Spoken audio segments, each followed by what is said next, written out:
Good morning, Mr. D. Morning.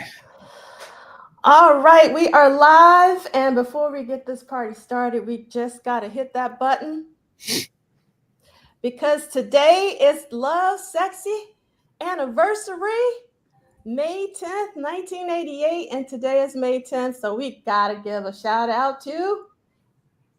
All right, now we can continue as scheduled. Yes, I remember that day fondly. Yeah. So, how are you today, Michael Dean? Good morning. I'm good. Good. How are you guys? So, what you remember, C. Lee? I remember that my cousin, big head ass, beat me to the record store. That's the first thing I remember.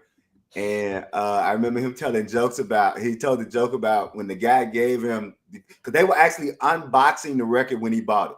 Like they were still unboxing it that day. And when so that's the first time he saw the cover, and he told, "Hey man, put the cover face down, put it face down, put it, and slide it into the bag, put it face down, slide." And so when he got home, he was like, he pulled it out the bag, like, "What's up with our boy, man? What's going on? What's up with this, right?" So that literally he bought it that day, and I remember we listened to it, and then after we listened to it, I jumped in the car and luckily the my record store on my side of town was really close, and I just remember going and getting it, and it was one of the few times. I know I just thought about this. That record was the first time that my father and uncle listened to a Prince record with me for the very first time that I'd heard it. Oh wow! I just thought about that. I just remember that because we were at I was in college. We was at my father's house. Of course, Alphabet Street was out. So I remember Alphabet Street had been playing on the radio. It was spring. It was spring of my freshman year in college. And I was walking back and forth to school so I remember walking home singing. It was about a 15, 20-minute walk singing Alphabet Street in my head. Like it was that fresh. It was that new. It was that fun. So all that. So, but yeah, that's what I remember was just thinking about this. And my father turned, and my father and uncle, they just looked at me and they went, "Your boy Prince did it again." So that's and I also remember like they weren't fazed by the album because they'd come up through Parliament, they'd come up through Betty Davis, they'd come up like that album, that cover, a lot of like more conservative folk that and I remember, and the only other thing I'll say about that is I was taking art appreciation in college because that's that early stop stuff they make you take, and the professor, who was a very attractive young professor. She had a PhD, but she was like a very attractive young professor. She was using that photo album cover to talk about photos that have the same quality as actually painted pictures. I remember her talking about that because she had read an article about the cover. So anyway, so all those things kind of converged. That was my Lovesexy, get it out the box, first listening experience. I'll shut up. Nice. What about you, Michael Dean? What you remember about Lovesexy? I don't remember buying it the first time. As much as the controversy of the cover, I can only remember seeing news reports about controversial cover. You got to hide it behind the counter, but I don't remember, a big thing to do to go buy it. I just remember getting the record and I just didn't know what to make of it, just audio wise. Aside from I Know and Alphabet Street, I was kind of bewildered by, the sound of it. I was like, wow, again, it was just the usual thing. Once again, he was in a different place. I'm trying to catch up. So it was just a lot of listening. And I think at this time, at least among my friends, the tide had kind of turned. Right. But, they wasn't really trying to hear no Prince stuff, but I was still immersed, obviously I'm still immersed in it, but I was just like, are you guys kidding? And I can imagine, I imagine the cover and all of that probably was even more so for the guys I was with, was just like, nah, we ain't trying to hear that, Mike. But yeah, I just remember I was so hyped to get it. And all I can remember is Alphabet Street was just such a jam at that time. Like I was just like, so it was just, again, one of those things where was one or two songs I could identify with, and the rest I just kept listening and starting to get into it. And it wasn't until I saw the concert where the album opened up for me. Yeah. And I'll say, because Prof Duff, I want you to talk about your experience, but I will say this, because I did not buy, I want to get it straight. I want to be straight. So Diamonds and Pearls was the first Prince album I bought as a CD. Like in real time. So, and then I went back and got everything else in CD. So having the Lovesexy album, I'm glad that's I see Big Sexy. I'm glad. So I had the album. So I did not know that it was tracked, right? I did not know that it was tracked. I heard I remember something MTV mentioned it, and then some other folks mentioned it. I remember some other. So I didn't know that, but because I was listening to the whole album front to back anyway, I was kind of like, what's the big deal? And remember I talked about Parade being the album that made me kind of, made me an albums person, no longer a single person. But that's the other thing I wanted to mention. I remember people bugging out about the CD was one track and you couldn't skip songs. But for me, since I only had the album, and then again, I didn't buy CDs. What was that, 3 years later, 91, so 88, 89, 90. So I didn't buy my first CD until 91. I just remember thinking, well, what's the big deal? I listened to the whole album anyway. Right. I shut up. Yeah, I was the same. I didn't even know that was a thing because I didn't have a CD at that time. I was still somewhat vinyl, but I was a heavy cassette guy. So cassettes is all one track. Anyway. Right. So that never dawned on me until way later. Did you just say that the first CD you bought what album was that? Diamonds and Pearls. Oh, okay. Yeah. I think for me it was Graffiti Bridge. Okay. One of the first CDs I ever got. I will say that my friend, one of my closest friends who lives in he lives in Minneapolis. He moved to Minneapolis. He was such a Prince fan. Moved from Mississippi to Minneapolis. Darryl Woods. Shout out, brother Darryl Woods. He gave me my first CD. He gifted me Graffiti Bridge, but I didn't have a CD player.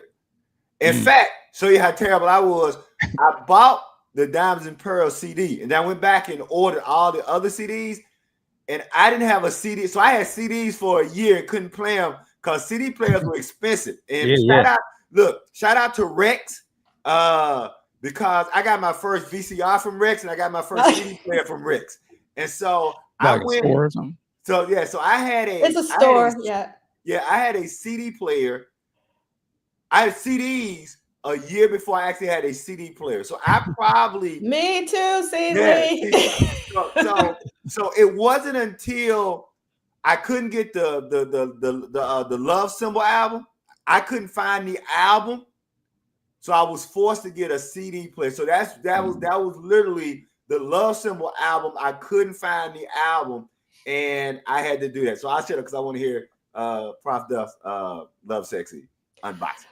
I mean, to be honest, I don't remember buying the album. All I remember is the tour, 2 nights in a row at the Omni alongside Audria. I met my best friend, Kevin Roberts, who has passed on at the end of one of those nights. So it was an amazing, amazing show for me. Big Sexy wants to know, what was your first player? That's a CD good player. That's a good question, Big Sexy. Go ahead and let me think on it because I got my first VCR player confused with my first CD player.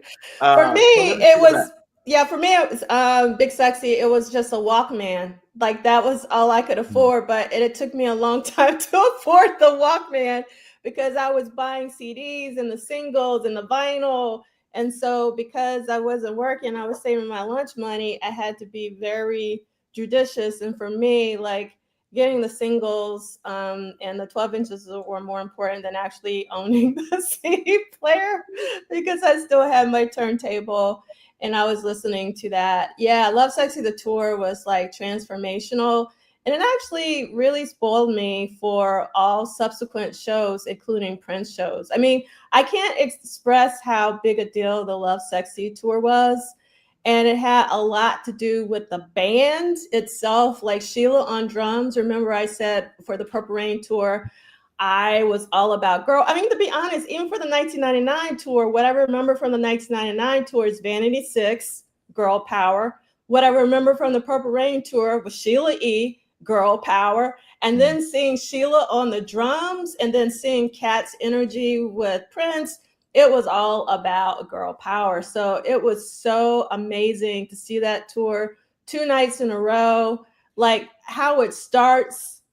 You know, the car, I mean, like the stage, you know, setup is insane. We all know that. But in case we have some newbies here, just search out Dortmund, Germany on your YouTube to see the Lovesexy show. You got to see it.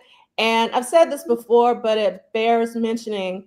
When I meet, quote unquote, casual Prince fans, and they've gone to a Prince concert, if they went to the Lovesexy concert, they always say, even non-casual Prince, casual Prince fans say that Lovesexy is the best tour that they've ever been to, bar none. Even like casual fans that I've met who are music heads, they have to be music heads. Like if they're music heads, they say it's all about. So it was really, really amazing to see that live. For sure, Tanja, yeah, that tour changes lives. It really, really does. And yes, I don't know if he was the first, because I think we talked about this in a... Yeah, because Luther Vandross had an in the round. We discussed that. We discussed that, yeah. Yeah, Luther Vandross had a great in the round tour during that time. Yeah, so it wasn't the first, but it was the first time I saw, you know, a tour in the round. So one of my favorite photographers, his name is Duane Michaels. He says that nothing has occurred until you have experienced it for yourself for the first time. So, oh, really? Do you guys not hear that? You don't hear the Lovesexy button? No. Huh, that's really interesting. Yeah, I wonder. I thought, yeah. I knew you had done it earlier, and I didn't hear it. But did you hear the music? No, we didn't hear the music either. So you didn't hear cold open. Yeah, wow. Yeah. Okay, I thought maybe you had already started the show or something when I came in. No. So I played a whole song. I got to figure out what's going on with my audio. Oh, let's see. Let's see. Maybe this will do it. You got a little louder there. You sounded clear. Yeah. Yeah, like I had. There you go. Is that it? Yep. Okay, here we go then. I've been jamming out to Night Out. World. Yeah. Oh my God. So she been jamming by herself. Yeah, I've been jamming by myself. Oh, I don't know. Okay, old age. That's all I can say. All right. So Big Sexy said saw Ohio players in the round in 1974. Now that is a show to see. I'm jealous. Big Sexy. So I wanted to check because I always get these confused. But yeah, I saw Lovesexy in Memphis. I saw it at the Mid-South Coliseum. And to Lovesexy's question, the reason I was struggling was because, remember, I bought my first VCR and my first CD player from Rex. That was the boot player. I bought both of them on layaway. And so, and for those of y'all who don't know what layaway is, kids, layaway used to be when you couldn't afford. Layaway was before financing. And what they would do is you would put $10, $20 down on it and pay $10, $20 a week. And so the reason I was struggling remembering what was my first CD player was because I always got the cheapest one. I wasn't going for quality. I wasn't going for one thing. I am not a sound or audio snob. Just because I was always broke and I was spending so much money on Prince music, I had to get the cheapest player I could get. So I think it was a Sony. Because that's just kind of what I remember. So I think my first CD player, Big Say, I want to say that probably my first VCR may have been a Sony as well. I'm not sure. So, all right, so I said, I love this comment from Audra. My dad bought me what he thought was a Walkman, but it was actually a small radio with a shoulder strap. I just sucked it up and told him thank you. you're a good child. Look what I got my baby girl. Look what I got baby girl. Baby girl gonna love this. He didn't get you a Nintendo. He got you Tendo. Oh my God. So I wanted a Nintendo, Michael Dean, and we were not, I mean, we had chicken and rice every single day, 6 days a week. I'm not kidding. 6 days a week for years. We would have something special on Sunday, but that's it. And so I really wanted Nintendo, and my mom was like, nope, but she got me this game called Odyssey. And when I first got it, I was like, I don't want no darn Odyssey. But it turned out to be one of my favorite games, consoles that I've ever had. So I'm grateful. And, you know, my mom had to break me. Like, I wanted the Jordache jeans and all of that. We couldn't afford any of that. And so now I'm not anti-labels, but I don't need labels because my mom broke me of that, like when I was in my single digits. So for me, it's not about the brands anymore, but I definitely wanted actually, it wasn't a Nintendo. I wanted an Atari. I wanted an Atari, and I got an Odyssey. So the 2600 or the Jaguar, or remember? I don't remember. You got me right where I want to be, and I promise you this is a true story. My cousins had Atari. So then Intellivision came out. And I asked my pop, I said, Pop, can I get an Intellivision? And my pop looked at me and said, see, boy, that's your problem.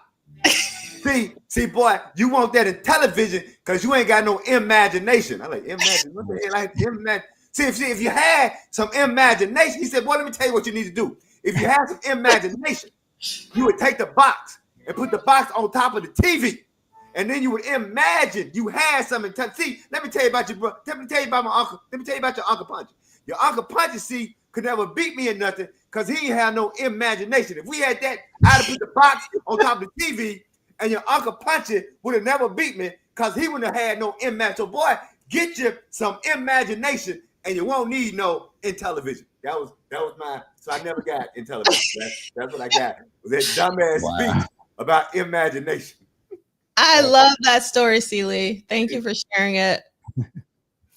All right. So I just messed the whole beginning up, but that's okay. I just want to really quickly say we had Kimberly Silvas first in the chat, which I've never seen Kimberly first in the chat, or I've never seen your name. So I don't know if this is your first time joining us live. If so, thank you. And if not, thank you again. And then in second place, we had Cassandra Bradley. And Cassandra said that there was a whole lot of shaking going down here in Atlanta from the earthquake. My mom did tell me about this earthquake. So I guess they're okay. No harm. So good morning, my beautiful people. So I'm so sorry that you had to experience that. And I just want to say, Real Line of DJ, welcome. I always love to see what you have for your avatar. And I can't figure out, what is that? The purple one. Is that a book? I've never seen that. Yes, I love this. Life been lifing, but I'm still on the one. May the funk keep us one with thee. Love that, Real Line DJ. And we got Sister Charles, and I can't say hello to everybody because I wasn't all right and all that, but welcome everybody. And again, today is Lovesexy Day. So for those of you who came in going like, why are they talking about Lovesexy? Because it is Lovesexy. All right, got my button working. That's what I'm talking about. Okay. And let's see. Oh, ColecoVision. Yep. ColecoVision is a better game. No, I don't know. Oh, by the way, for people interested, there are actually YouTube platforms completely dedicated to the history of home video games. And they are fascinating. Like, they take you through the whole history of Atari, the whole history of Intellivision. So if you were into that, or just I watch them just for nostalgia. You're exactly right, Blade Brown, because them damn things skip, especially when they start putting them in your car and they were talking about anti-skip in your car. Hit a pothole, see what happens. You miss a whole damn song. So you're right, Blade Brown. So yeah, so if you like those things, go on, search YouTube, and you'll see the whole history of Atari and television. And what I love is that they break down the competition, the rise and fall of each console. It is really, really fascinating, particularly for those of us who grew up in real time with those games. I'll shut up. All right, so a couple things. I already put this up. I got to put it up again because sometimes Duane watches these. I want you to see that the people's wants the Lovesexy era. Lovesexy. Next. So I know that's what he's working on, but I don't want him to change his mind. So we just got to remind Duane that Lovesexy is in demand. And then Nick wanted to know, did the Alphabet Street and Glam Slam videos get a lot of play? Now, I'm glad you brought this up because the Alphabet Street is one of my favorite Prince videos, even though it's very DIY. Yep. It's very DIY. Like they filmed it like during a snowstorm, and Prince was like, I want to film this video during the snowstorm. And I can't remember who actually filmed it, but like they had to literally go through the snow to get that set up. And green screen, blue screen technology wasn't what it is today, but I love that video because Prince really looks fantastic. You know, the hair is blowing. He's really feeling it. And it's one of my, he's happy. I love Happy Prince. And so it's one of my favorite videos. Now, so Alphabet Street definitely got a lot of play. I don't remember Glam Slam getting a lot of play, but I'm not the best with my memory. So go ahead, brother. Well, I was gonna say I remember Glam Slam getting a lot of play. I remember seeing it all the time, for sure. I don't know if it was BET or MTV, but I always remember seeing that. And I remember it because I didn't want that to be the single, and when it came, I was like, "Why is he?" And it was a trip to me. I was like, "This must be doing something," because I remember I would see the video all the time. I would hear the song on my local radio station a lot. I remember distinctively. I used to work at McDonald's at the time. There was a young lady that was working there, and I was trying to holler, and we ended up going on a drive. I used to drive a lot, so we would drive, and we were driving to the park. And I just remember when Glam Slam came on, and she started singing it, and I was like, "Whoa!" Like this was at the time where I didn't think anybody else listened to Prince but me, you know, at that point. So I was just so like, "Wow, how is she singing that song?" And I didn't know what the song was about either, you know. So I didn't catch why she probably was trying to sing it. But I just remember like, man, okay, Prince must be doing something. But I wanted to go back to Alphabet Street real quick. I agree with everything you said. I think the thing that stood out with me with that video is that it didn't look like any other video. And I didn't have a concept of the low budget so I was just like, wow, this looks real. Like, how come he looks like he's really there as opposed to, I guess, you know, everything that was shot on film at the time and he just shot on video. So to me, not knowing any of the backstory, I just thought that was the realest Prince video ever. I was like, man, that's what he really looked like, and he was fly as hell, you know, everything. So I just very fly. So a couple of things about the Alphabet Street video. Number one was in real time, and I'm glad Towsby put that up, figuring out all of the secret messages in the videos. The ones I remember off the top of my head was there was one message that said, "Sorry, don't buy the Black Album." I remember that. And then there was one that says, "Hell is for punks." So those, yeah, I remember those. So I remember "Hell is for punks" and don't buy the Black Album. And I also remember my uncle. And this is the first time I kind of thought about it because, and this will put it in Prof. You said this before, particularly for those of us who were fans before Purple Rain. So for those of us who were fans before Purple Rain, Prince was always a solo artist. So I remember when the Alphabet Street came out, the video came out, my uncle, who by that time we had indoctrinated him and he was like a Prince fan. He had seen the Syracuse show. He'd seen the birthday show. So my uncle was pretty, you know, my pop was always up on Prince, but my uncle got mad at the video because my uncle went off with like, see, that's what's wrong with Prince.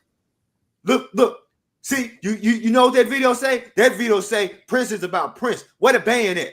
Where everybody said? And I was kind of like, well, he kind of played all them instruments, so that looking at the band. But my uncle's point was he always felt like somehow, this was my uncle's point, not mine, that Prince was hurting himself by always changing musicians. And so he really saw that alpha, and it was just really interesting to see how people read into things. He saw the Alphabet Street as Prince being just about Prince, and you know, we could get more if Prince had a steady legion of musicians. And my argument has always been one of Prince's geniuses is that he always found the right musicians to execute the sound that was in his head at the time. That's why I don't have a favorite Prince musician or a favorite Prince band, because every band and every musician was right for what he was trying to do. So that's what I'll say about the Alphabet Street, everything that y'all said, but just it was fun finding those little messages. And about Glam Slam, it was played a lot, but my only thing with Glam Slam was Glam Slam and Party Man, and for two different reasons, but they were the only two videos that I struggled recording. Like I could never catch it. Like you turn it on and you have the damn video. But I want to give a shout out to somebody who doesn't get a lot of shout out. And there's a brother named Paul Porter who went by El Capitan at BET. He was the VJ for the Monday Music Marathon on BET. And if you remember the Monday Music Marathon, they would play one artist's videos all the time. And at least one Monday a month. So remember, they were doing the Monday Music Marathon. At least one Monday out of every month, Paul Porter would play all of Prince's videos. So Paul Porter, El Capitan, it was called Video. Now Video Vibrations was another show. I'm trying to remember the show that Paul Porter, you never saw his face. You never saw his face. So somebody look up Paul Porter. Thank you, Sister Tanja. Paul Porter, and what the show he was the VJ of, and they would do the Monday Music Marathon, and he would play all of Prince's videos. And so that is how I was always able to always have all of Prince's videos. Was it Video Vibrations? Because it seemed like Video Vibrations was another show. I thought that was the female host. Like yeah. See, I always thought the Video Vibrations was the other show. So somebody look up Paul Porter or look up BET VJs, and because I remember looking up BET VJs, and you'd see what shows they hosted. All right, that's it. I'll shut up. All right. So for those of you who are just joining us and wondering, like, why are we talking about Lovesexy and Glam Slam? Because today is the anniversary of Lovesexy. All right. Okay. We're gonna get this party started. Kim is not here, so we could talk all we want to. We're gonna be on for 5 hours a day. Wait a minute. Yeah. we gonna hit Brother D with the 112. He gonna hell no, I ain't got no 112 in me. I ain't gonna hit it 112 times. Oh my God. So we're doing our salon early today, but deserves to be talked about. I just want to say, okay, what did Prince do this week? Week 19 of 1985. This is a very slow read. I need to say this for our new people. We are reading a book, a very slow read of Duane Tudahl's Prince Studio Sessions book series through an interactive weekly online book club and Saturday Salon. Thank you, Celie. Yeah, that's right. Echoing the spirit of the Harlem Renaissance. So this is what we are doing every week. So we're not really talking random stuff, just FYI. Yeah. So I just want everybody to know what we're doing. We have an intention every week. Okay. So Myron is saying Video Vibrations is Paul Porter. Okay, good deal. I just wanted to make sure. So the female host must have taken over because then BET went through those kind of changes where they would change and upgrade some stuff because there was I'm trying to remember what was the show that Pheromone was it Pheromone or was it Pheromone. Yeah, Pheromone was the theme song for the video show. I think it's Video Vibrations, right? Okay. I get all my BET shows all mixed up together, unfortunately. What's that lady's name? Now that you say that, it was a female host. It was Sherry Carter was one of them, but she was one, but it was a different. Yeah, I was not a big Sherry Carter fan. I was a fan of Angela. So Alvin Jones was the unseen. You had Alvin Jones, but you also had Paul Porter because I remember Paul Porter always called himself El Capitan. That's why I remember Paul Porter because he always called himself El Capitan. So Alvin Jones may have. I do remember Alvin Jones, brother Nick Felton. I do remember Alvin Jones. Angela Stribley. Thank you, Big Sexy. Angela Strippling. Yes, indeed. And everything you need to know, you got right there, brother Wiggins. But I let me say this, and this is no shade. I didn't like Sherry Carter because I was such a Donnie Simpson fan. Mm-hmm. And Sherry Carter, and correct me if I'm wrong, Sherry Carter was more of a talking head. She didn't have a music background. And I kind of resented the fact that they put her on there just because she was pretty. And when you have somebody like my brother D, so I was always kind of like, even at that young age, I felt like, don't talk down to me. Don't. I'm here for the music. I'm here for Donnie Simpson. I'm here for what all this represents. Screen scene. There we go. I remember screen scene. And so I was, and again, just not no hate towards Sherry Carter. But it was just, I always felt like what Donnie Simpson had was so sacred to me because he was a music cat. And to have Sherry Carter on there just really kind of, for me, I was upset about them adding her. Although I will say the time she interviewed Tony M was pretty cool. I'll say that. We can't hear you. You on mute. Yeah, Steven's done the reading and is subbing for Kim. So we got to get started in talking about that. But I want to make sure I was trying to Google Paul Porter, and there's a whole interview. There we go. An hour and 14 minutes of Paul Porter. So I'm sure we can figure out. It seems like I went with my Googling, he was like the program director of BET. So maybe he was also a VJ. He was a program director and a VJ. Okay. Yep. All right. So let's get back to what did Prince do this week. We're going week to week, night, day to date. You can follow detailed schedule at this bit.ly link or QR code. You do not need the paperback to participate, but we already did a hold up of the books, and these will be archived at Polished Solid as well as at MDean. Please take a moment to hit the like button and help spread the word. Again, for Prince's work ethic, the YouTube algorithms are not very kind to my channel. So if you don't mind hitting the like button right now, that would be amazing. Yes, there was also a video LP, which I loved a lot. All right. And then hold on one second. Our hashtag is WDPDTW, and this is an independent endeavor. The state of Prince Rogers Nelson is not affiliated, associated, or connected. And our community guidelines, we choose to be a community even when we disagree. All right. We listened to Night Owl at the top of the hour, and it was composed by Levi Caesar Jr., Prince, Eric Leeds, and Sheila E.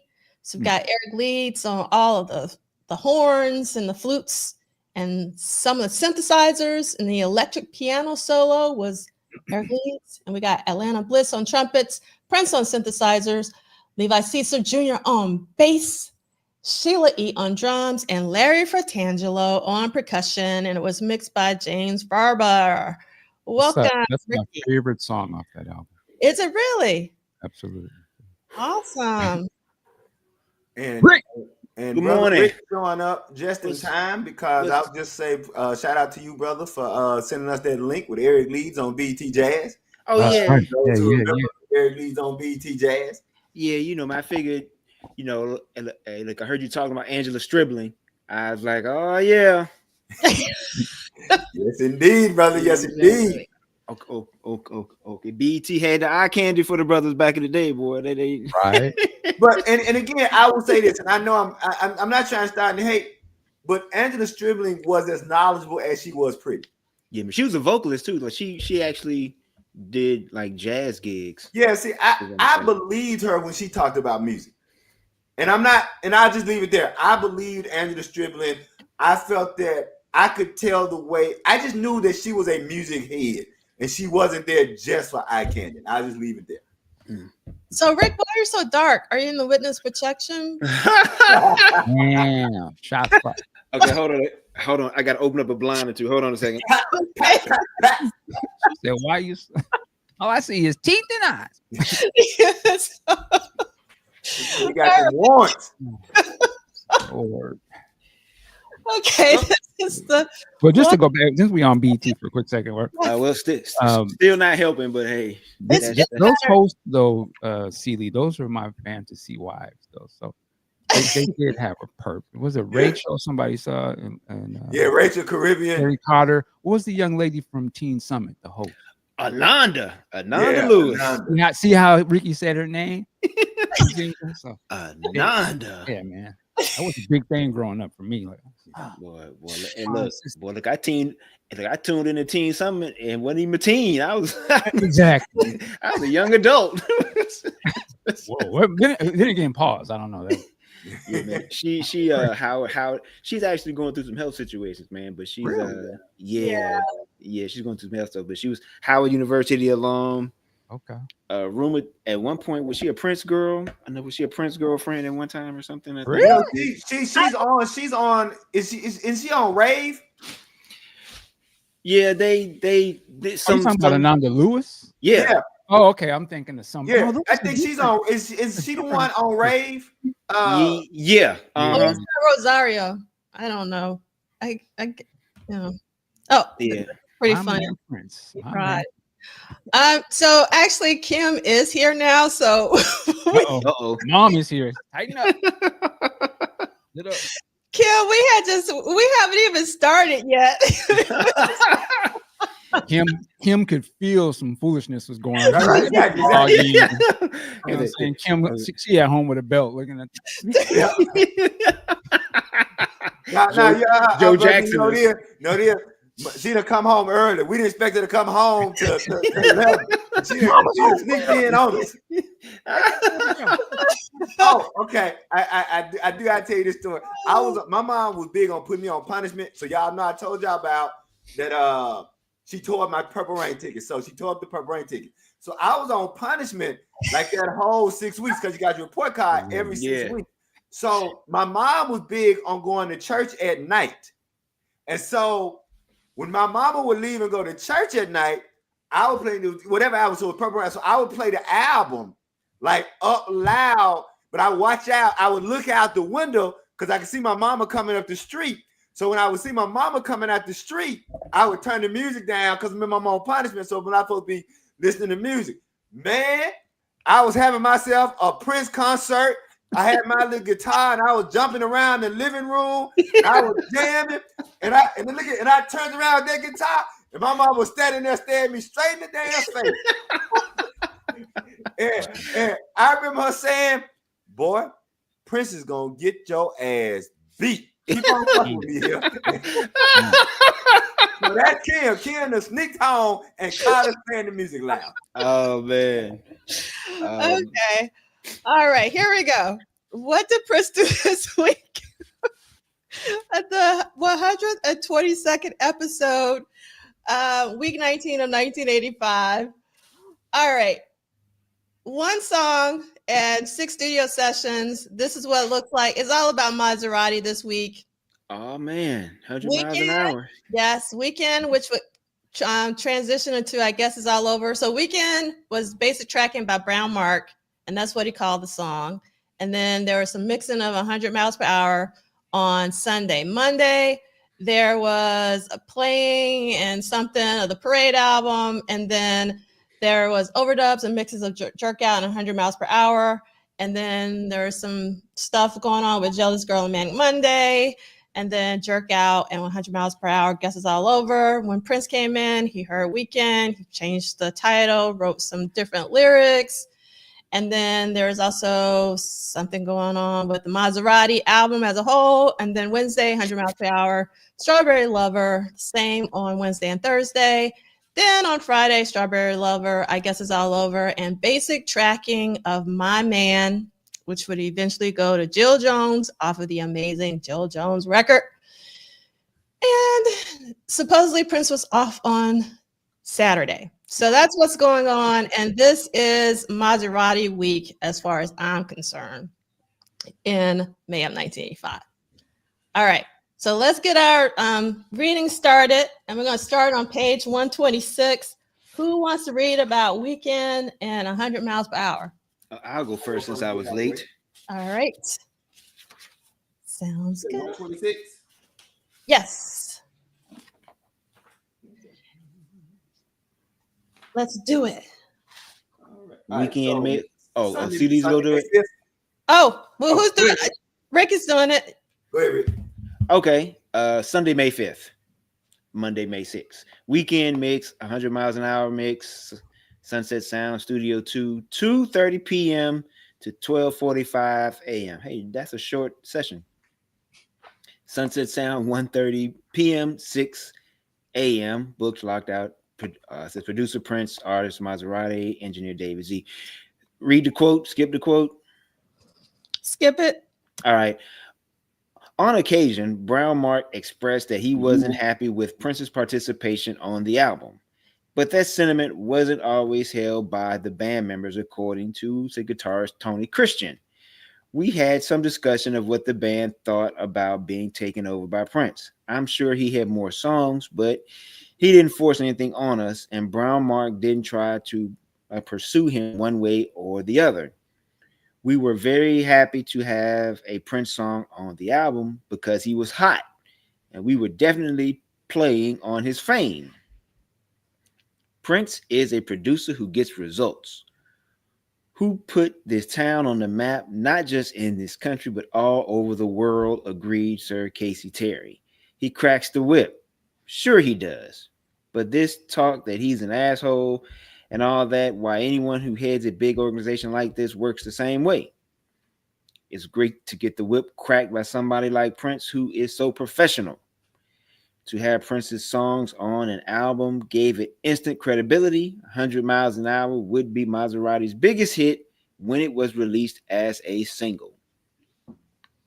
All right. So I just got to give thanks to whoever was involved with the originals for putting 100 miles per hour on the first, I'm hoping first originals, because there should really be some more volumes of originals. And 100 miles per hour is just such a scorcher. So if you haven't listened to 100 miles per hour and you're just like, what they talking about? Go listen to 100 miles per hour. It's in the accompanying playlist on my YouTube channel. Just go all the way down to the bottom.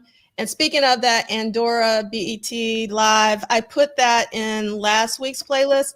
And I forgot to mention, did you know that that was Jerry Allen accompanying Eric Leeds on that BET Jazz? Like, Jerry Allen was a big deal. She's gone on, but I was like, wow, Eric Leeds played with Jerry Allen? That's pretty amazing. No, I didn't catch that. But you know, you said something, and it's time for me to do my weekly segue. Dear Estate.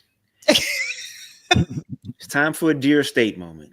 We would so love to have more volumes of the originals. So we know you have them. They are fan favorites, and we love them. So please, Dear Estate, do us a solid. Do D'Angelo a solid. Give us some more originals. Yes, we would love to have some more originals for sure. All right, Celie, can you take Good segment. Good job, Brother Rick. Monday, May 6th, Monday, 1980. May 6, 1985, Parade album, playback and copy. Jerk Out, Overdubs mix. 100 Miles per Hour, Overdubs mix. Jealous Girl, likely transferred to New Reel. Manny Monday, likely transferred to New Reel. Sunset Sound Studio 3, 3 p.m. to 6 a.m. Booked and locked out. Producer Prince, artist Prince and Mazarati, engineer Peggy Mac Leonard. Skip the quote or go to quote? Yep, skip it. All right. With a few days since he put together the as yet untitled Parade album, Prince listened to it again and looked in the studio and probably spent some time adjusting the order and mixes. It is also likely that he was preparing to send the tape to Claire Fisher to add his orchestral arrangements to the tracks. Prince was happy with the way Fisher added his touches to the Family album, and he wanted his influence on this project as well. According to Fisher, quote, Prince didn't write or read music, so he sends us cassette tapes on my own. And my son Brent has a brilliant pair of ears, so I have him transcribe them, end quote. Trying to see this quote. Oh, this is Fisher's son. Quote, it's a top secret project, and the tape that he sent us was the tape with the whole album on it, according to Brent Fisher. Fisher continues, so I started transcribing those Prince songs one by one and giving him the kind of detail that he had been missing from the rough sketches, writing out the entire bass line, the drum fills, and the vocal parts, including background vocal parts. Everything is needed to wrap the music in a velvet cloth of a Claire Fisher arrangement, end quote. That's a great detail. Yeah. Once the tape was received by the Fishers, they worked frantically to have it completed and rehearsed within the next few days. During the session, Prince also brought Mazarati's Jerk Out and 100 Mile per Hour back into the studio for David, and after David Z mixed them. It was common for Prince to add his own flavor over someone else's sound. Quote, I've never seen anyone grab your instrument and show you how to do something. He had the ability to play everything, and if he wanted to tweak something or whatever he wanted to do, he could come right over and he could show you how, he can show you what he's hearing, end quote. That's Brown Mark. Brown Mark explained. Brown Mark continues, quote, here, let me have that bass. And he would show me. He was a phenomenal musician. I don't think since Mozart there's ever going to be anybody else, not in our generation, end quote. Prince supposedly added a few musical overdubs to Jerk Out and 100 Miles per Hour and mixed them down once again. It appears that Jealous Girl and Likely Manic Monday were placed on new tapes during the session, probably to be able to give them to the Bangles if they chose to use either or both songs as their master. 2 C90 tapes were made at the end of the session. All right. So did I understand that there's like a possible chance that there is some tape of the Parade soundtrack? I know without the arrangements, string arrangements and stuff like that. Wow, that is correct. Yes, that would be great to include on a super deluxe. The pre or demo versions of that album, say without the string arrangements, and then of course having it with the string arrangements. Yeah. So what I find really interesting, so I excuse me, I put the Mazarati version of Jerk Out in the accompanying playlist, and I listened to it this morning because I hadn't listened to that version in a while. And the music is Jerk Out as we know it. And I really love Mazarati. So this is not a diss on Mazarati, but it wasn't a good fit for Mazarati just because of the delivery, because it's like he just speaks it. It's not, like it's like a spoken kind of word kind of thing. And if it would have been released, I don't think that it would be so beloved by me. Well, first of all, Jerk Out is on Pandemonium, and Pandemonium is my favorite time record. I know we can get into like obviously what time is it? Has 7779311. I don't want to leave you, blah blah. But as a whole, is my favorite record. And when I was listening to the Mazarati version this morning, I just kept hearing Morris's delivery. Like he just owns that song. And I'm just curious, like, why did Prince think that this would be a possible good fit for Mazarati? And I'm curious how you feel, all of you feel about Mazarati's version of Jerk Out. So I listen to Mazarati's version all the time. I got it on one of my playlists. I have a playlist called Purple Family. And that's generally for Prince proteges that I don't like their whole album, right? So if you're a Prince protege and I don't like your whole album, I kind of got you on that playlist for the songs that I like by you. And for me though, and you guys know this is who I am, I'm a lyric guy. And so the racial content of those lyrics are why I really, so I hear what you're saying about, like, I've never even in my mind compared the Time version to the Mazarati version simply because the lyrics are so different. Mm-hmm. And so for me, I love that song simply for another reason is I wonder what Prince's legacy would be had that song come out with those lyrics, because those lyrics, like, we don't see that Prince until 90s, like that particularly racially specific, racially angry, dealing with specific racial issues in that way. And it was there. Don't get me wrong, it was there. I mean, I think the Black community knew where Prince's head and Prince's heart was. So I'm not saying we didn't know where he was, socially, politically. But so that's why I have an affinity for it, simply because I love the lyrics.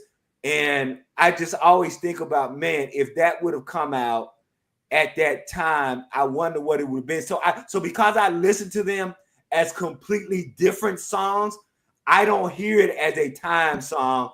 I hear it as Prince wanting to get this message out, and Mazarati at the time would have been the best vehicle to get that message out. I'll shut up.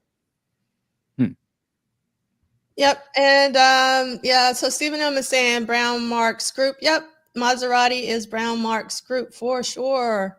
I would say about Jerk Out. I was not a fan of the Maserati version.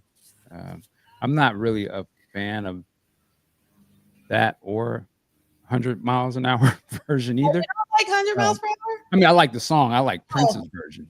Okay. I love, and I don't even like the version that's on the originals. Actually, to me, that's the wrong version. But neither here nor there. For me, Jerk Out. I just always saw it as one of those. It was a classic Minneapolis era Prince. I can only imagine if that would have came out on the second time album or the third album. I believe the song dates back to like 1980 or something, like 1981 when he first did it. So to me, it's just one of them songs that he's got that be on the shelf that could have been a burner, but he let it sit for 10 years essentially.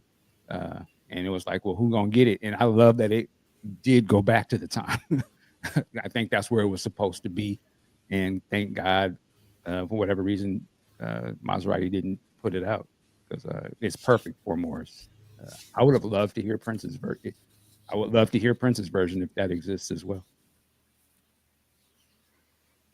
All right. Anybody else have anything to say? If not, we're going to move on to Tuesday. Go ahead. I think he probably may have given it to Mazarati because he was still feeling kind of salty about Morris and him leaving. And so he wanted, he felt that song was a good one. And so he probably, was like, like Mazarati was maybe supposed to be kind of filling that void that man at the time left. And so he may have been thinking like, okay, well, let's give him some time songs, because both Jerk Out and say 100 miles an hour could have been potentially time songs. Like I could hear the time doing 100 miles an hour.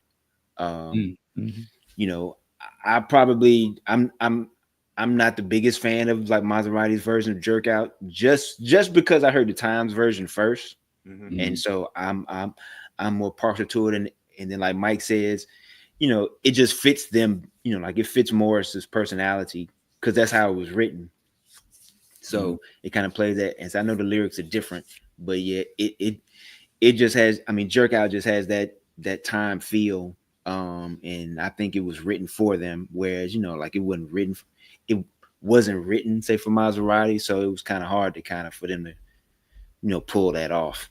Yeah, you got to have a certain type of swag or personality for that song, and I think the way Prince and Morris and them, the way they come across and how authentic they are with these records that they do, it just goes to show, even though the music and everything Prince wrote was dope, if you don't have that, it hit different, and I'm going to say this, and this is my guy, but even the family, as dope as that is, the only thing that was it just didn't have, I didn't believe the people singing the songs, it just don't have the same kind of soul, I guess, or experience or something that just comes through the vocals. Even when Morris is clowning or he's in his persona, he's authentically in that persona where I know they're not real pimps or gangsters, but I believe the persona. I believe the narrative that, this is what the time is. These is brothers with suits.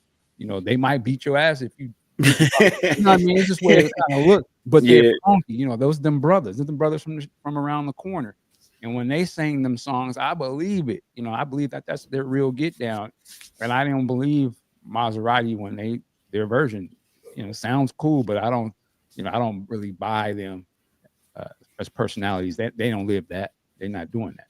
Yeah. And I would say that also, and I agree with you 100%. I'll say props to Prince because he could have attempted to give us the Time 2.0. Like if he really wanted to, if he wanted to keep Jess in the fold. And so I would say that, pretty much agreeing with what everybody else, saying.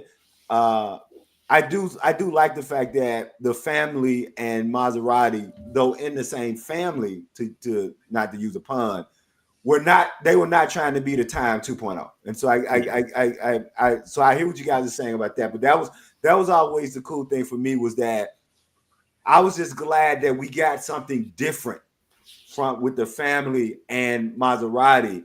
Though they weren't, I didn't like them as much as I liked the Time. They kept my interest because they didn't seem like a retread, if that makes sense. Yeah. So I just always thought that was I respected and appreciated that, and I just say what I say, that Prince never tried to give us the Time 2.0. That just made me really respect him more as an artist. I'll shut up. Yeah, so for me, I mean, I love the family record predominantly because I loved Claire Fisher's strings.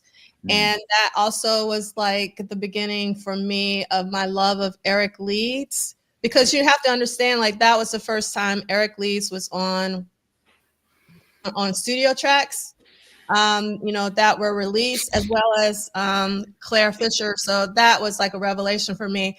I really love Mazarati also in real time, just because it had more of a rock bent to it.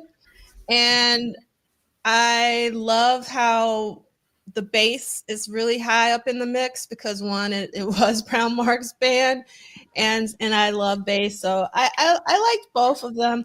The Mazarati album, in my personal opinion, is actually a really good record. I mean, it is. It really is a fantastic. I still listen to it often, and so I don't know. I really love them both. They were all different. So go ahead. Highlight, I want to mispronounce the name. Is it Duck Swan? Ricky, you're doing something. Oh, I'm sorry. Yeah. So Duck Swan, I just want to add, I mean, you're being funny, so I'm not, but I want to just be clarified that Prince wrote the lyrics of both of those songs. So I think that's to me, that's a compliment to Prince's wide range of writing about different things, that he wrote the original lyrics. And I think Prof. Duff and I discussed this either 2 or 3 weeks ago, that there are 2 reports on what caused the original lyrics of Jerk Out, right? I was always told that it had something to do with the airport and them being stopped at the airport and them being racially profiled. But then I think in Brother Tudahl's book, it's supposed to be about Vandy's relationship with her father. And so, but whatever the case, Prince is dealing with this kind of, you have to see the girl in the original lyrics as a metaphor, right? Therefore, for a metaphor of Prince discussing racism. What's up, brother Benjamin Bradley, a local Mississippi musician. So that's a great local Mississippi musician and photographer there. What's up, brother Ben? And so I just want to point out that Prince writes both the lyrics for Ice Cream Castles and the original lyrics of Jerk Out. And I think that speaks to, for me, Prince as a poet and storyteller who can discuss a lot of different subject matters. I'll shut up. A couple of things. I want to highlight Lee Christian's comment. I tell my students, you got to listen to an album 3 times in a row, back to back to back. Like, never listen to an album once before you make your verdict on it. There's some really great songs on the Mazarati record. So give it another chance, Lee Christian. That's one thing. And then the other thing is, Carol, I felt the exact same way when I was seeing all of the photos from the Met Gala. I said Prince would have shut it down.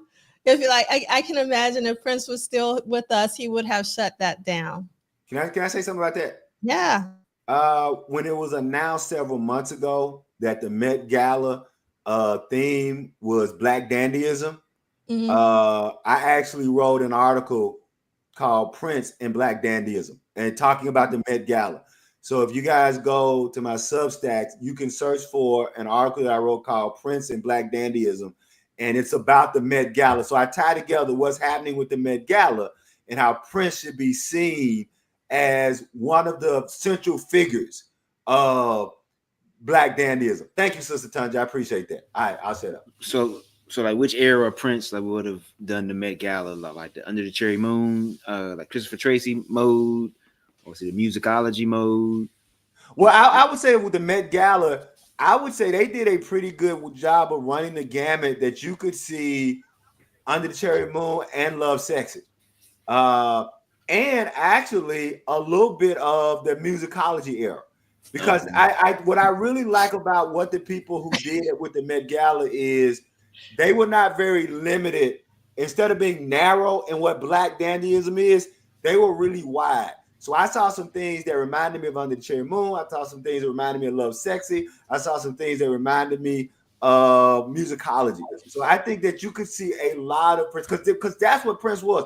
Prince was always pushing the needle forward, and I think it was Dr. Finkel said whenever Prince walked into the rehearsal with a new haircut, he knew the music was about to change. That's what dandyism is. For those you don't know, that's what dandyism is. Dandyism is making a social political statement through your dress.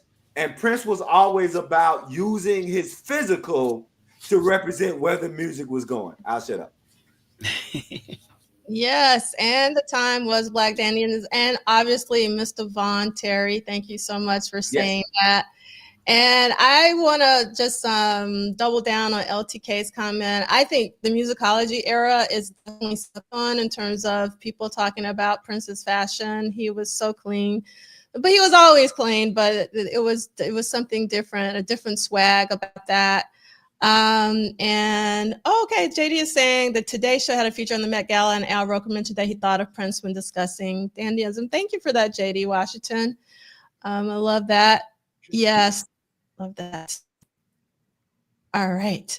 Okay, Michael Dean, do you mind reading Tuesday, May 7th, the one about the National Enquirer? Because there's two of them on page one. Well, it's going on a different page for you. Yes. Tuesday, May 7th, 1985. American Gossip magazine, the National Enquirer, published an expose about Prince titled The Real Prince. He's trapped in a bizarre secret world of terror. Right? The information was gathered from an interview with Prince's bodyguard, Big Chick Huntsberry. Chick's view of Prince was based on a perspective view. Chick's view of Prince was based on a perspective few were granted, so his thoughts were revealing, and in retrospect, often correct.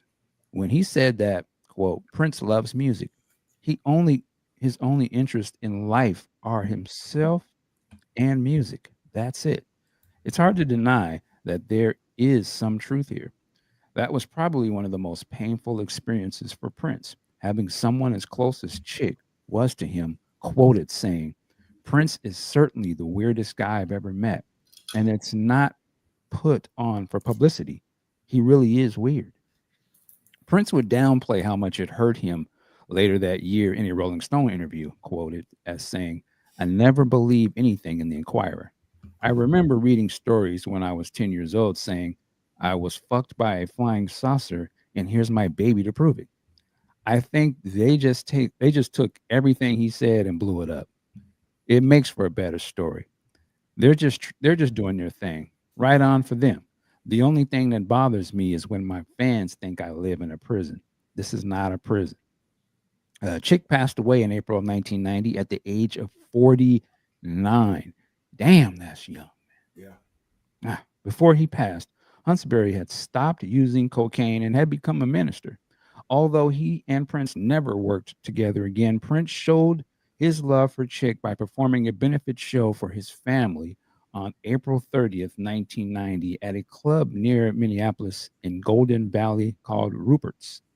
Prince would eventually update the lyrics to Old Friends for Sale, hiding the pain he felt from Chick's betrayal.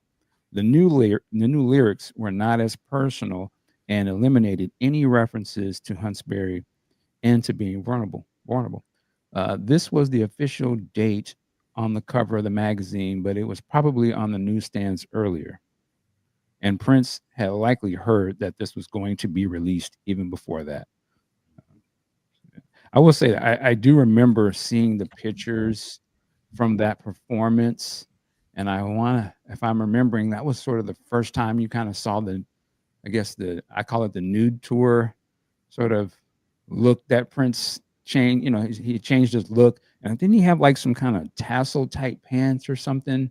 And there's a cool picture. I wasn't going to make it into a poster where he's kind of looks like he sort of hops in the air, and he's on stage and he's like in the air. Yeah. And it's such a cool looking picture. I always thought it was really cool. I was like, wow, he's doing some sort of benefit show, you know. And I remember just seeing it in a magazine. It was just like, God, what was that all about, you know? Because you didn't get much information back then. But yeah, that was very interesting. That's all I have to say. Yeah, you know, it's funny that simply because the story was in the National Enquirer, I didn't pay much attention to it. Like I didn't. It was just by that time, you know, National Enquirer was what it was. Like it was, you know. So I just remember seeing that cover, and at that time, you know, we were all everything Prince. But Prince on the news, when you pick it up, Prince, this, you know, you're getting it. That was one of the first times I remember looking, going like, oh, that's National Enquirer. There's no way in hell I'm getting that. Because so I just remember, just so folks can know. And I saw somebody put in that, you know, National Enquirer was like TMZ, particularly early TMZ. Yeah, National Enquirer was our filthy rag TMZ. I'll shut up. Yeah, and we talked about this last week, but I really didn't like it when he changed the lyrics to "Old Friends for Sale" on the vault. I really do prefer the original lyrics because it's more emotional in the delivery as well, in terms of the vocal delivery. Yeah, okay, that Doc is the Persia. Yeah, that's cute, Prince, but that ain't what we wanted. Yeah, that's the lyric. You know, but it does speak a lot about the kind of person Prince was or is. You know, that he felt enough. You know, I'm not going to disrespect the family, or maybe he took it. You know, I actually think that's dope that he would go back and be like, nah, I'm not going to do my people like that. Even though they went out talking crazy about him, he was still a bigger person to, you know, do the show, and then even to change his lyrics, because a lot of people wouldn't do that. Right. Yeah, for sure. All right, I'm going to read the next, which is Tuesday again, Tuesday, May 7, 1985, Jerk Out Review Impossible Mix, 100 miles per hour. Review Impossible Mix Weekend. Early title for I Guess It's All Over. Review copy, Sunset Sound, Studio 3 p.m. to 6:30 p.m. That's right. Booked, locked out. Producer Prince, artist Mazarati, listed as Prince, engineer Prince, assistant engineer Peggy Mac Leonard. We have a quote from Prince that is bolded. Thank you, Duane. I love that. By the time I pick up an instrument, be it the keyboard, the guitar, the bass, whatever, I've already heard the whole song in my head. All I'm doing at that point is committing it to music. If you trust that there is a God and let him do his thing through you, the songs come. I think this is actually one of the most important quotes in this book, in terms of Prince's work ethic and how he was able to generate so much output. It's insane to think about. Okay, Prince was constantly formulating new tunes in his head for his own records, and he maintained a strong influence over the music he created for his protege acts and in all tasks in the studio, remembers Peggy. My job was to stay out of his way and in some way help him achieve his vision, but it's not like he talked to me. This song's going this way, and what do you think? It wasn't like that. You just kind of had to interpret what he was doing. Prince reviewed the last few sessions that David Z had been overseeing with Mazarati, including a new song, Weekend. Although he liked the basic groove for Weekend, he wanted to change the lyrics. So he rewrote the song, giving it a new title, I Guess It's All Over. It appears that Prince did a rough assembly of the album and gave that to David Z to finesse. 5 C60 tapes were made of the collection, and Prince cut the session short after 3 hours. Now, and I just remembered that also in the accompanying playlist, I put in Mind Design's version of I Guess It's All Over. So if you want to hear a cover of a really fantastic cover of I Guess It's All Over, it's in the accompanying playlist. All right. Anybody have anything to say, or are we going to move on to our next reading? I'll just say I want to give props to both Peggy Leonard and Susan Rogers. One, because they were there, they're documented, but they both talk about how a lot of times they had to intuit while they were working with Prince. And I think that their ability to intuit and give Prince what he needed is a very special skill. Because, you're working with someone who doesn't talk a lot, not giving you instructions. And I'll just say from my own personal, I just want a comparison. The 18 months or so, there were times that I didn't know when Prince was talking to me about the book or talking to me about something else. And I will admit that was probably one of my greatest failures, that my failure to intuit what he wanted. So to hear Peggy Leonard talk about being in the studio, and I've heard Susan Rogers talk about them being able to intuit, that's a skill that I think should be just recognized. And that's all I just wanted to say, that I appreciate her talking about that. I'll shut up. All right, Rick, do you mind reading about Tuesday, May 7, 1985. There's a lot of Tuesdays, May 6th. The third Tuesday. Sure is, isn't it? Okay, I got you. Tuesday, May 7th, 1985, the third edition. I Guess It's All Over. Well, this must have been after the lunch break. New title. Yeah.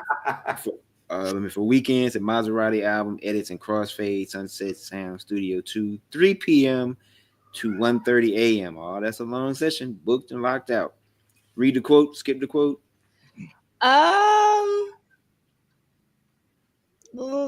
Let's read the quote. Read the quote from Brown Mark. Mazarati started out as a producer project with just me trying to find a unique, different sound and image for them. Prince came in at the end of the project along with David Rifkin to put on the finishing touches. He also did the solo on I Guess It's All Over. The new lyrics to I Guess It's All Over were recorded, and Prince added a 12-string guitar solo to the track. That's interesting. That's my favorite part of that song, actually. Okay. Said the rest of the sessions, it consisted of David Z working on some additional edits, crossfades, while he compiled the album. The song Jerk Out was left off the collection when it didn't fit the band's new direction, according to engineer Coke Johnson. Jerk Out was just a slamming dance groove. This was supposed to be more glam rock, harder edge, not so disco funk oriented. It didn't fit the concept. 3 C90 cassettes were made of the newest version of the album. I find it very interesting that Prince did a 12-string guitar solo, because the only other person I knew that played a 12-string was Ernie Isley. So.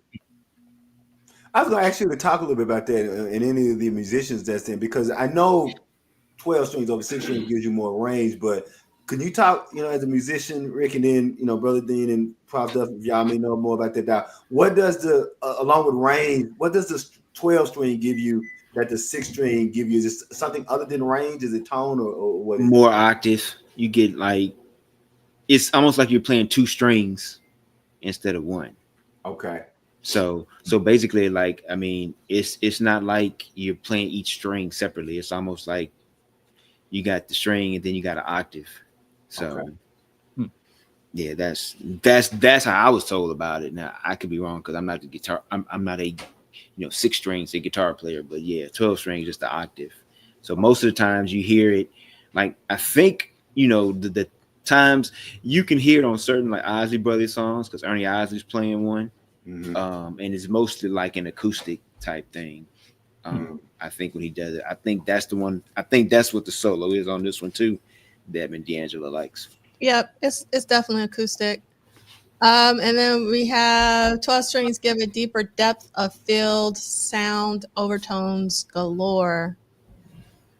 And Sitnick is saying, Coming through with the lead belly. Yeah. Famous for his 12-string guitar playing. Okay. And you know what's sad is lead belly. I'm a lead belly guy. For those who don't know, lead belly is a great blues musician. For those who don't know, unfortunately, whenever I see or read or hear about lead belly, what I hear is I want my daddy records back for the old Sanford and Son. Yeah. If you've ever seen that old Sanford and Son bit, which I should not because that really reduces lead belly. So shout out Sid Nick for evoking the name lead belly. Hey, okay, did they do a movie about him? Hmm. In their movie about, I thought I saw something. I know it's a documentary, but I'm not sure about a movie. I saw a movie. I know the guy Okay. Roger Mosley, I think, was the lead character. I think it was Lead Belly. I could be wrong. Okay. So LTK has a question. So are the solos on Time Records Jesse, or doesn't Morris just give him a shout out to sell the gimmick, but it's really Prince playing? So Yeah, go ahead, D'Angelo. I'll let you take that one. I mean, definitely for the first 3 records, it's Prince on the guitar solo. When it comes to Pandemonium, that's where things get a little tricky. And I think, like Skillet, that's definitely Jesse. And Blondie, that's definitely Jesse. So Pandemonium, and for me, is like the only true Time record in terms of the band, the Time. And the rest were pretty much Prince and Morris Day. Obviously, we know that Jesse Johnson wrote Jungle Love, but there's no guitar solo in Jungle Love. Yeah. Yeah, at the end. At the end? Yeah, at the end. Yeah, that's one of my favorite ones at the end. That and the Hear Morris Day go. That's it. Oh, yeah, that's right. That was like, look here. When I heard that in '85, that was the blackest thing I had ever heard on record in my life.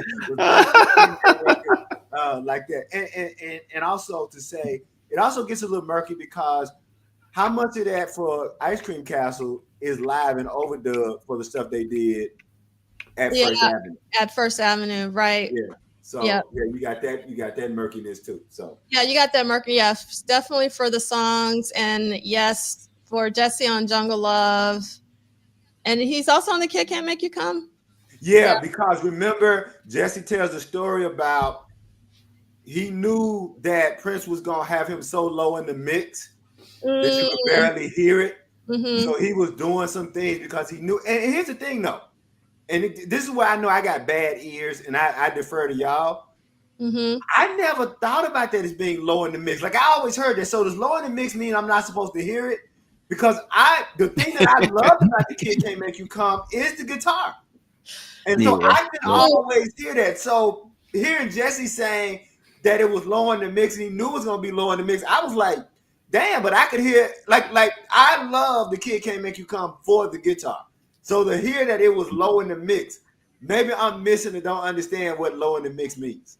I don't think it's low in the mix. Is it? I mean, is it really low in the mix? Because that to me is also my favorite part about If the Kid Can't Make You Come is the guitar. I wouldn't say it's low in the mix, but I wouldn't say it's super out front either. Okay. Okay. I mean, like it kind of fits. It's kind of even with. I mean, it sounds like it's at an even level with the rest of the instruments. I think it may be buried by some of the other stuff going around it. You know what I mean? Mm-hmm. Where like you just don't hear him playing, like you hear the dialogue and the talking and all that type stuff. I think that's what he may mean by it. It may be low, like in the mix. In that regard. And thank you, Heavenly Gaines. You were right, Rick. Gordon Parks directed the Love Bellies. I forgotten about the Gordon Parks. Okay, yeah, because Roger Mosley did that. Yeah, I saw shout out to Gordon Parks. Shout out. Yeah, who actually took two of the most iconic. Because didn't he do the Great Day in Jazz and the Great Day in Hip Hop picture? Didn't he take both of those? I know he did the first one. Yeah. So well, if he did, and I know because Nelson George is trying to do a documentary on the Great Day in Hip Hop. And so they have footage of Gordon Parks. So shout out to Gordon Parks. If y'all don't know who you are, as Brother Dean would say, do your Googles. And I'll just say Shaft as a part of Gordon Parks. So let's I'll set up. But then when you say Shaft, I think of Isaac Hayes. Yep, there you go. You're right. There you go. There The you go. first musician who actually, first African American to win like an Oscar for music Yep. was Isaac Hayes for Shaft. That's right. That hot Yes. buttered soul. Yep. All right. I'm gonna mute you, Ricky. I think you have like a TV or something on. Just FYI. So let's see. Next up is Wednesday, May 8th. Celie, do you want to take that? Sure. Wednesday, May 8th, 1985, 100 mile per hour, mix, crossfade, and edit. Strawberry Lover, edits, vocal overdubs, and mix. Sunset Sound, Studio 3, 4 p.m. to 9 a.m. Booked and locked. Producer Prince, artist Mazarati, listed as Prince, engineer Prince, assistant engineer Peggy Mack, Leonard and Coke Johnson. You want me to do the Alan Lee's quote? Yes. This is Alan Lee's. It was Mark Brown's project. Prince traditionally doesn't take a lead of interest in male groups. When it comes to hands-on interest, it ain't going to be the guys that get it, end quote. That's an interesting quote.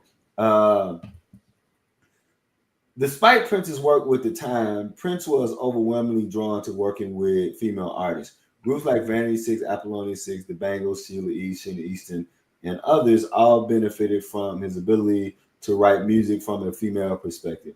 He seemed to thrive in situations that included female energy, so his insistence on overseeing Mazarati felt slightly out of place.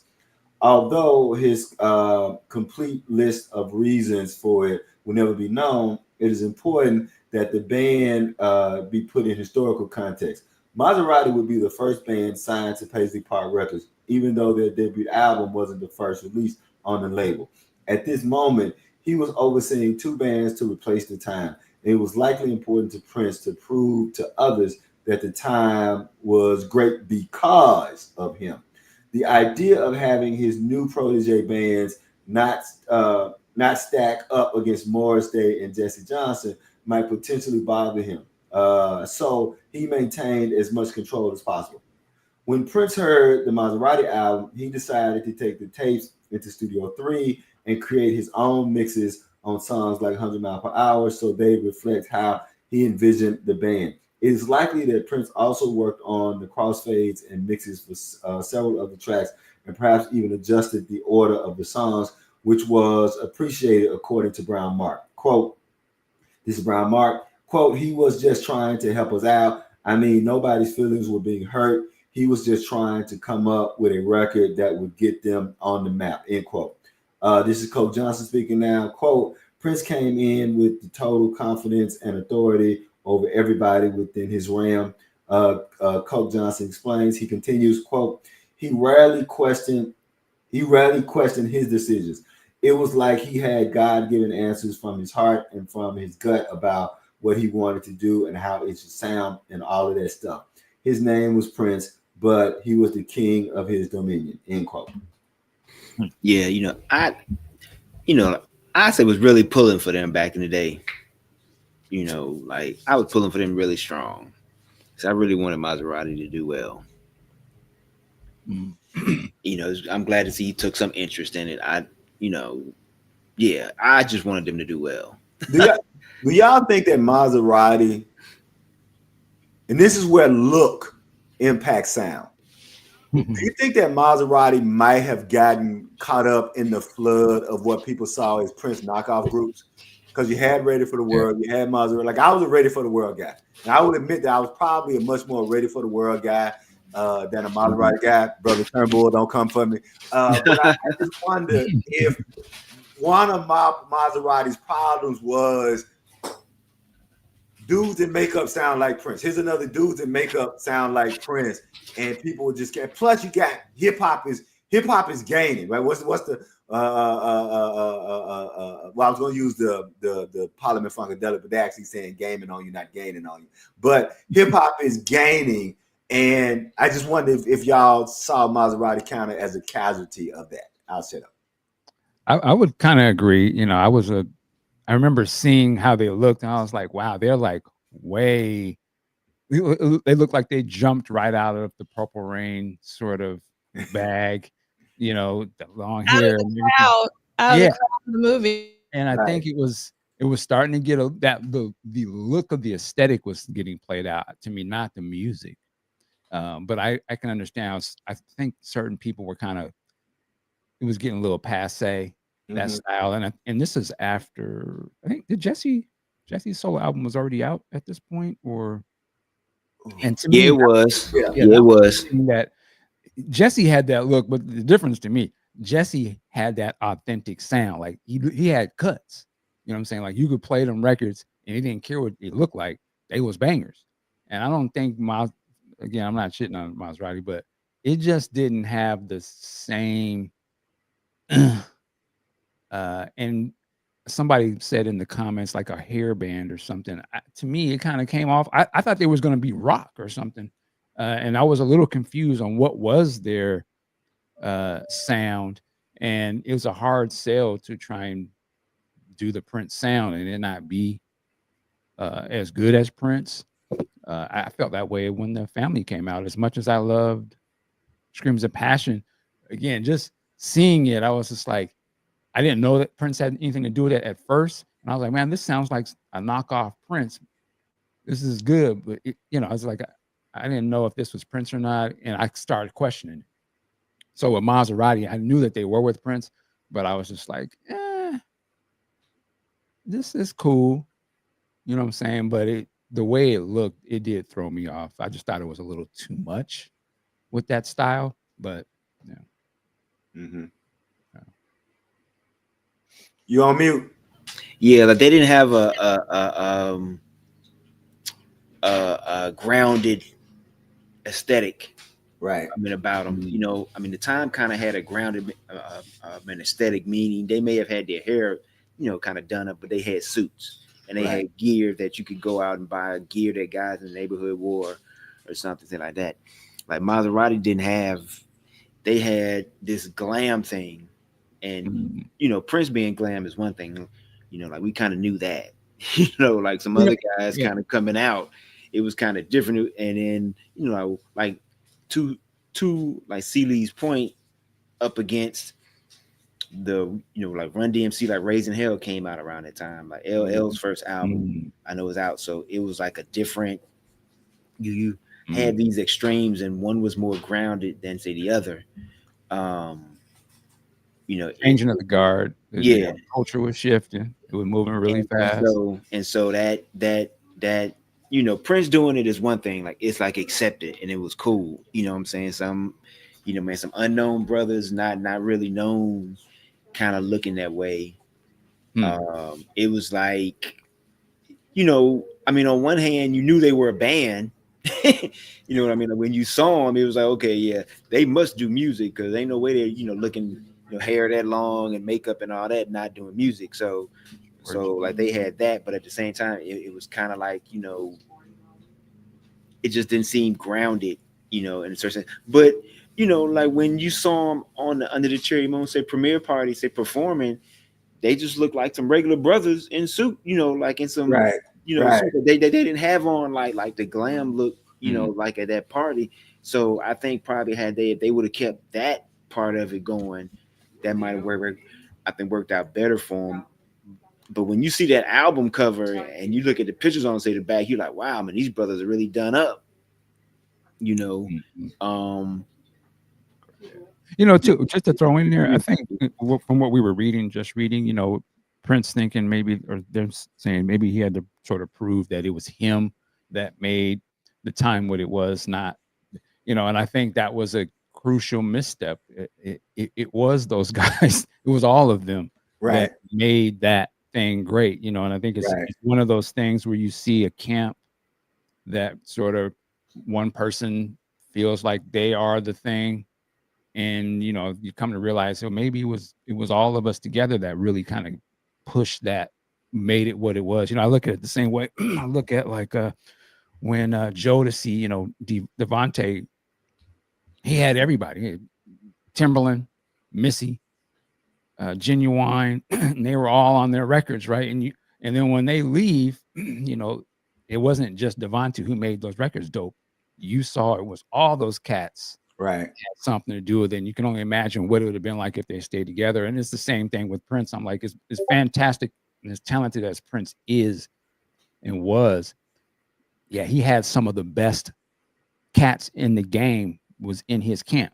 And, you know, they were contributing, even if it was just them being there and the energy that they probably brought to the stage show still bled into their overall perception of everything that they did. So even though Prince was playing on a lot of those records, Jam, Lewis, Jelly Bean, Jesse, any one of them could have easily gave them some number one hits and could have kept, you know, so when all of that sort of breaks apart, you can see it. I think it does affect Prince a little bit.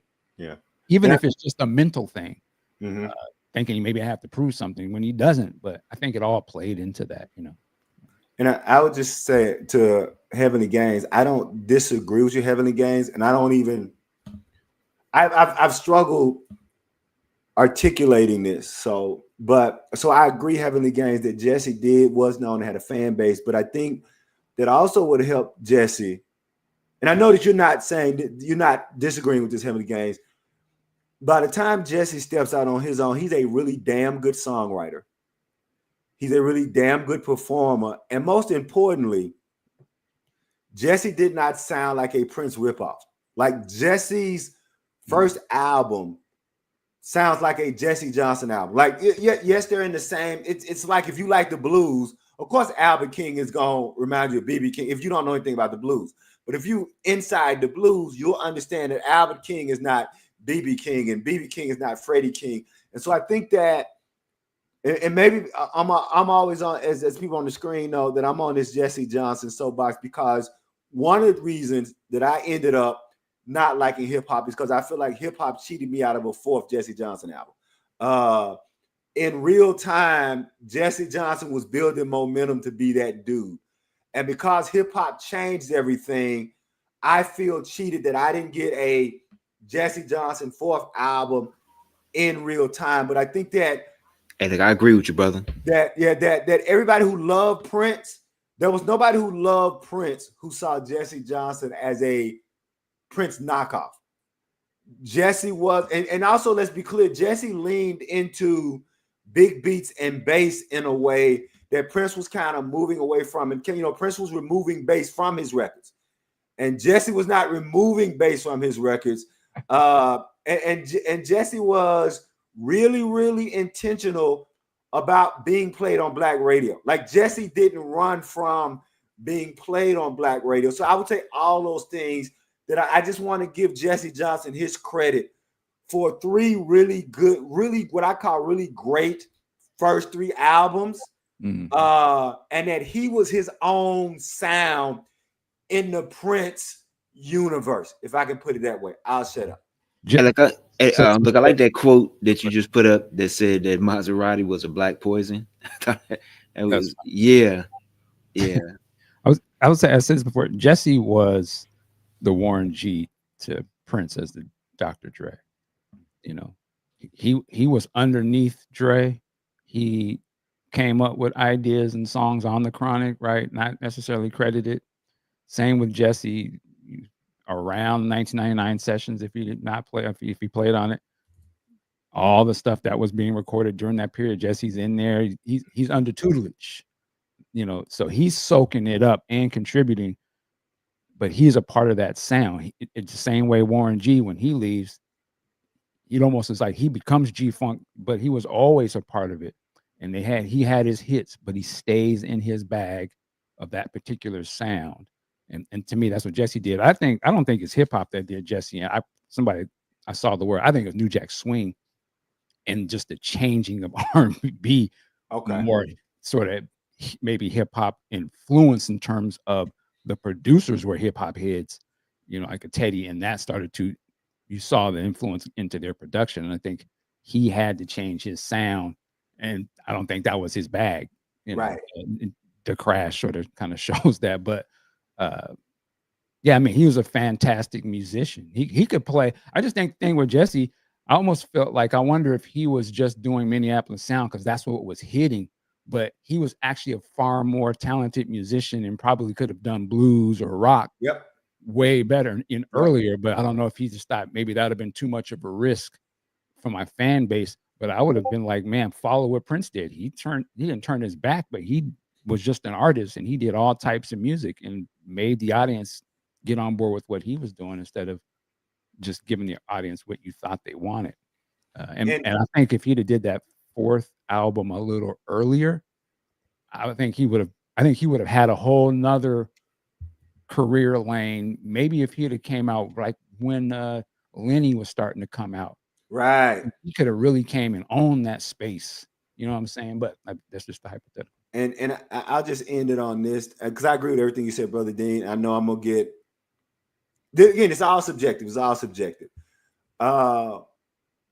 Verbal penetration comes out around the same time, I think, as either D'Angelo's second or third album. I can't remember because I was a Brown Sugar fan. I didn't really dig Voodoo and the other one. And it was always, and I look, I made copies of Verbal Penetration and I sent out copies of Verbal Penetration saying, this is what D'Angelo tried to do. And I know that was cold for me. And I know I was hating. I know I would admit, say it the other way around. I noted that I was hating, but when I heard Verbal Penetration, like I was really like, D'Angelo wish he could do this. That's how much I love Verbal Penetration. So, but I want to say that not as slight to D'Angelo, but to kind of what Brother Dean was saying about the whole package of Jesse Johnson. If you have not heard Verbal Penetration, I think you have missed a monster musical master class. I'll shut up.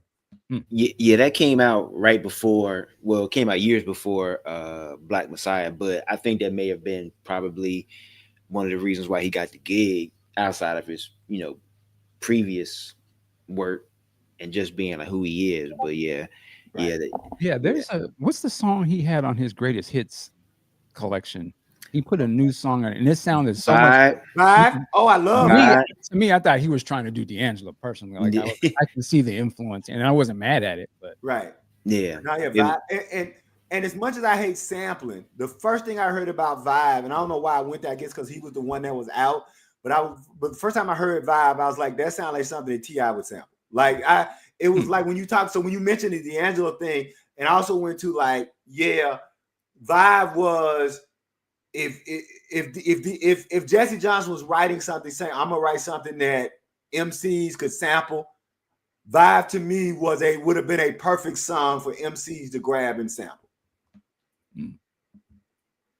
What's this? Now I'm just tripping. He had a banger song on the soundtrack to White Man Can't Jump. Gotta get to know. White Man Can't Jump. I don't remember that. I know one of them was on the Breakfast Club. Jump forward. Yeah. Jump on. And don't forget the writing he did for the 5 Heartbeats. Oh, okay. So I got nights like this, I wish. Yeah, that's Jesse Johnson. Yeah. Wow. Raindrops would fall. Hey, that's a moneymaker for him. Look, I hate. I'm always the one giving Prof Dust more work. Like I ain't giving him no money, but I'm giving him more work. I really do think at some point we gonna have to do maybe not a Jesse Johnson symposium, but maybe an online something where you have people break down each one of his albums, and then we talk about the writing he did for other people. I think that Jesse Johnson is deserving of something. Oh, man, yes, sir. So that we document just how productive and great he was. That's it. I'll say. Yes, sir. Yes, sir. I'm down for that one. All right, we're going to move on to Thursday, May 9th. Michael, do you mind taking that one?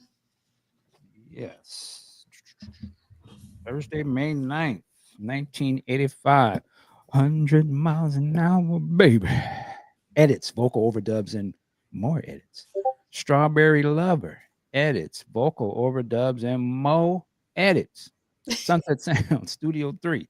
4 p.m. to 4:45. Man, that's a short. Oh no, I'm sorry.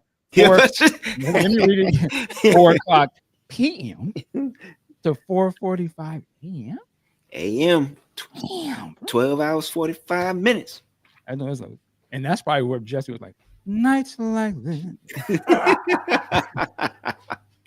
Booked and locked. Producer Prince, artist Mazarati, listed as Prince, engineer Prince, assistant engineers Peggy Mac Leonard and Coke Johnson. Peggy Mac left at 10:30 p.m. Okay.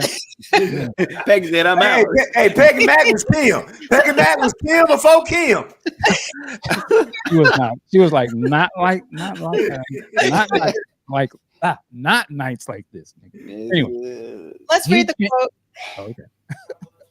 Prince continued to work on tweaks to the Oh, remaining.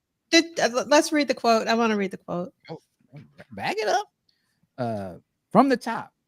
Let me catch it. He changed his mind at 3:00 in the morning and want to do something different. Yeah, he did that a lot. David Z. Rifkin. So that means that like you done pulled 12 hours. And the last people, like, you know what? I think I want to do something different. Fresh tape. Can we get an orchestra in here? Yes, it's 3:00 in the morning. Prince continued to work on tweaks to the remaining tracks for the Mazarati album, including some additional vocals by Sir Casey Terry. He's got an interesting name. It sounds like royalty. Sir Terry Casey. We keep.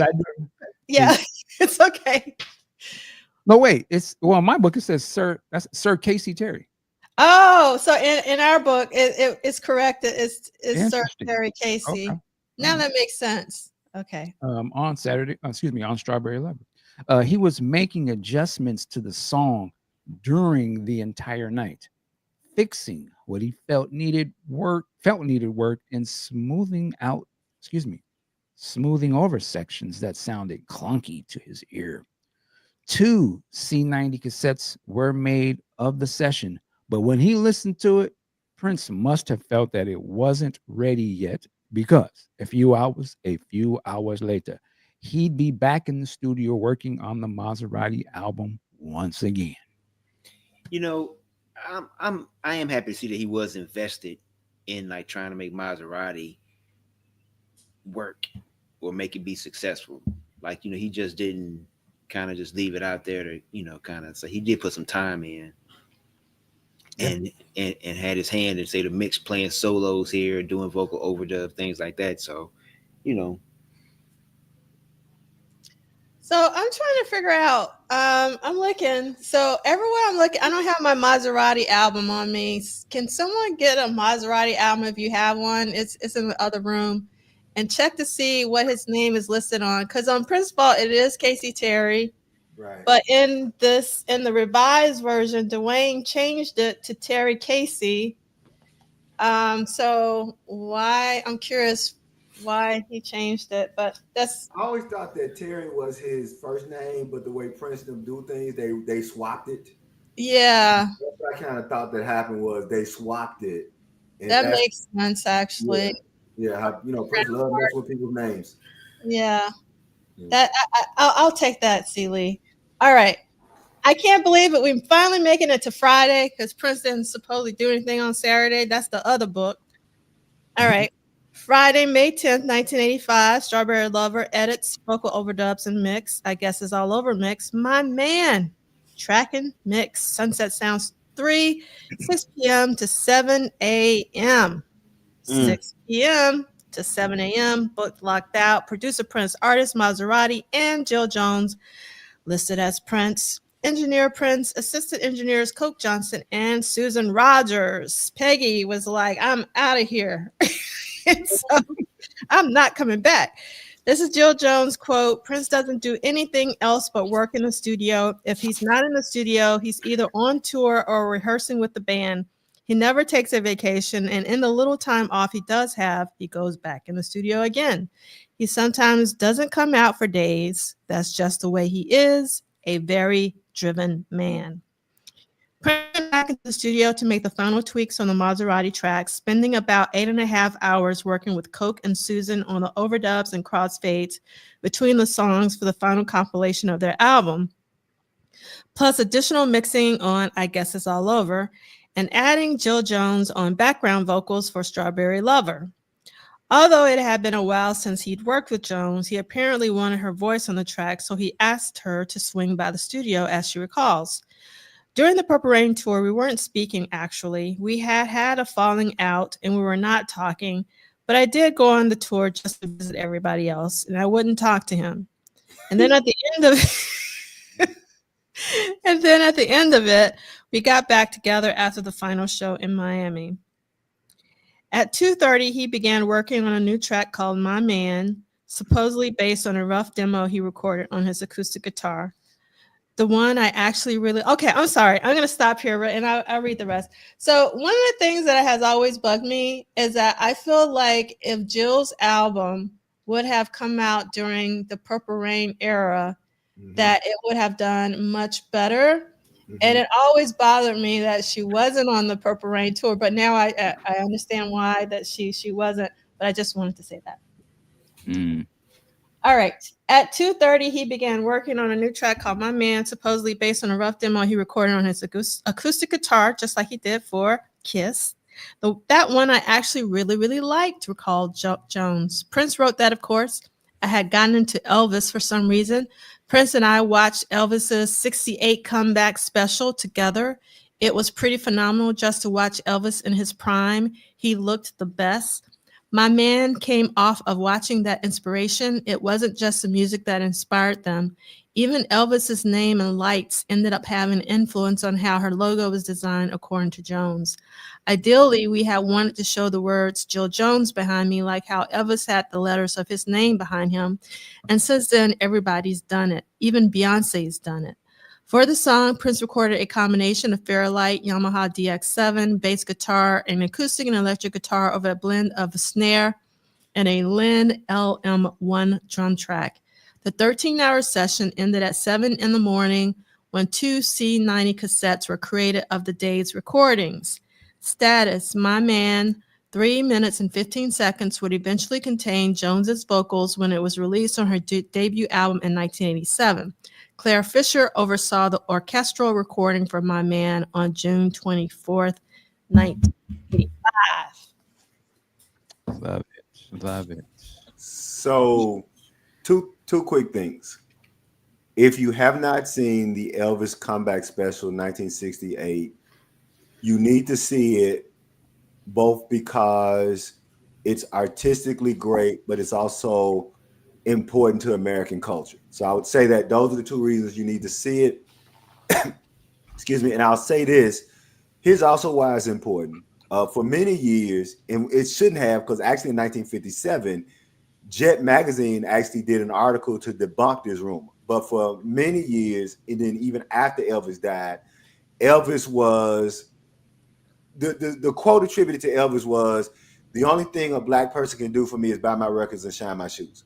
And so if you wonder when what's my man, Fight the Power, Chuck D. When Chuck D makes that statement about Elvis and John Wayne, Chuck D says that, he said later, I was reacting to the fact that Elvis had once said, the only thing a black person can do for me is buy my records and shine my shoes. What's interesting, like I said, in 1957, Jet had already debunked that rumor. But what's important about that 1968 comeback is that in that 1968 comeback, Elvis says specifically, there's a lot of new music that's out today. It's all black R&B. Like, I don't know, so it's funny that this thing of Elvis being a racist kind of dogged him doing it after his career. Yet you have what's considered the 1968 comeback is probably, there's some debate between is the 1968 comeback or that Elvis 1977 Aloha from Hawaii, because the 1977 Aloha from Hawaii was the first time anything was simulcast. Like, that's the very first simulcast around the world, same time.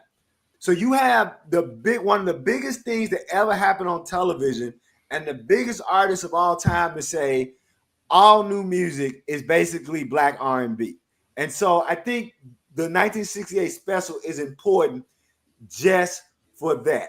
And then I'll end on what you talk about with Jill's album coming out 2 years later. and I think about how many works get what's the word I want to use, sabotage. And I don't mean sabotage as but how many works get sabotaged. And I'll just say that I have a mentee.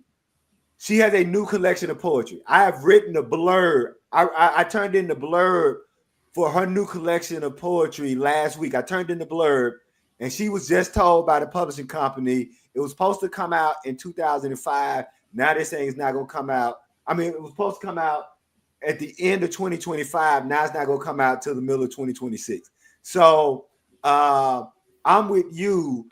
It's amazing how many works of art get sabotaged simply because, okay, 73. I thought it was, thank you, Smitty Rock, 73.